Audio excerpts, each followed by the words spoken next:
இயேசுநாதர் வந்தா கோழி கொடுப்பார், கொக்குப்பார், பங்களா கொடுப்பார், கார் கொடுப்பார் இல்லை, அது கொடுப்பார்.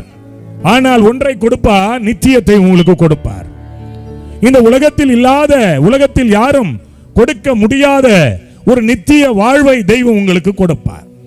என்னாகமம் 23:19 சொல்லுகிறது, பொய் சொல்ல தேவன் ஒரு மனிதன் அல்ல, அவர் மனமாற அவர் மனுபுத்திரனும் அல்ல, அவர் சொல்லியும் செய்யாதிருப்பாரோ.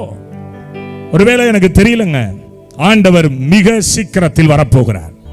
அவர் என் வாயில் அருளின வார்த்தைகளை நிறைவேற்றுவதில் ஜாக்கிரதையாயிருப்பார்.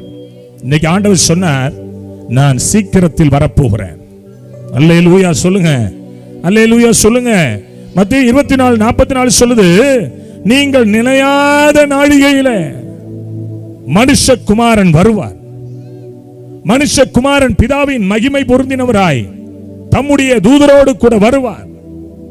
மகிமை பொருந்திய தெய்வமாய் வருவார், மாசற்ற தெய்வமாய் வருவார். என் அன்பு தேவனுடைய பிள்ளைகளே, அந்த நாளை சகிக்கிறவன் யார்? அந்த நாளை சகிக்க போகிறவன் யார்? அந்த நாள் ஒரு ஐயோ.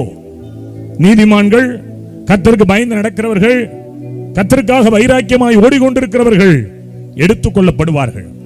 என் அன்பு தேவனுடைய பிள்ளைகளே, ஆண்டவர் சீக்கிரத்தில் வரப்போகிறார்.